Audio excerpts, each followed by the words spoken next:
बिस्मिल्लाहिर्रहमानिर्रहीम। अस्सलाम वालेकुम। आप देख रहे हैं K M Khalid official YouTube channel और मैं हूं खालिद महमूद खालिद। आज मैं अपने वीलॉग में तहरीक इंसाफ की जो नाइंसाफ़ियाँ हैं उनमें से एक का तज़किरा करना चाहूँगा। आज कराची में तहरीक इंसाफ का जो मरकज़ी दफ्तर है उसका जो मालिक है उसने केस किया है कि उनको गुज़िश्ता 12 साल से इमारत का किराया नहीं दिया गया। यानी तहरीक इंसाफ नाम हो और इंसाफ नाम की कोई चीज़ ही ना हो। ये इस बारे में आज मैं आपसे बात करना चाहूँगा और सबसे बढ़ के ये कि इसमें फंसा कौन, ये आपको मैं इसका तफसीलात बताऊँगा। कराची में जो मरकज़ी दफ्तर है जहाँ पे तहरीक इंसाफ भरपूर तरीके से मौज उड़ाती रही, मज़े लेती रही, उसका किराया नहीं दिया गया।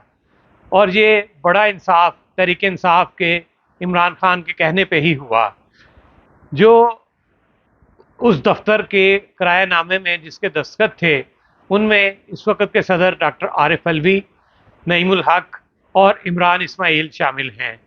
इन तीनों को फरीक बना के जो मालिक मकान है उसने अदालत से रजू किया है और ये बाकायदा तौर पे कहा है कि 1 करोड़ 38 लाख रुपए जो हैं वो उनका किराया अभी तक नहीं मिला।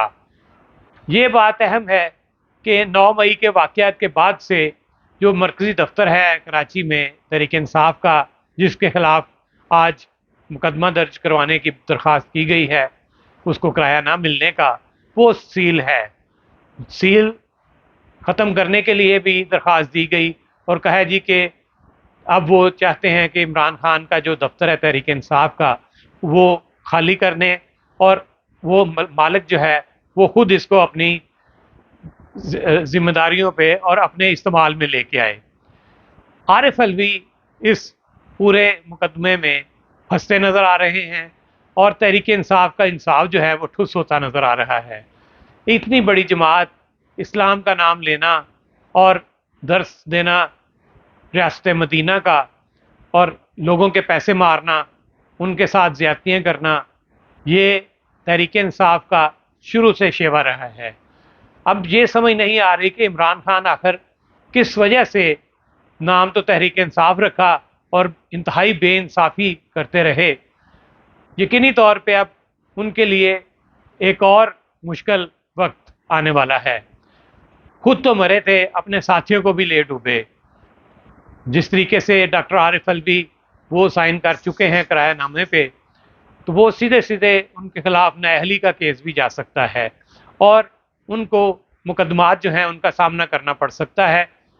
लेकिन क्या इनमें इतनी शर्म हया बाकी है कि वो अपनी गलती को तस्लीम कर लें और ऐसी कोशिशें करें कि जिसका बेचारे का मालिक मकान का 1 करोड़ 38 लाख या 39 लाख रुपया बकाया रहता है वो दे दें।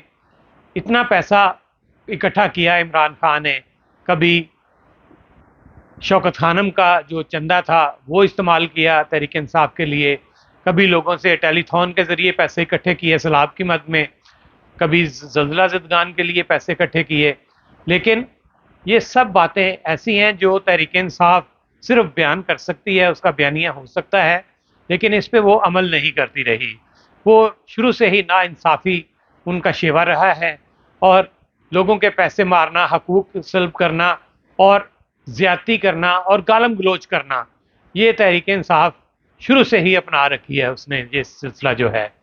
अभी आपने देखा जावेद चौधरी के प्रोग्राम में तहरीक इंसाफ के जो लीडर थे बड़े, उन्होंने नून लीग के लीडर के साथ क्या किया। नाम लेना मैं पसंद नहीं करता क्योंकि मुझे ऐसा लगता है कि इस तरह के जो गंदे लोग हैं उनका नाम लेना भी मेरे लिए तौहीन है।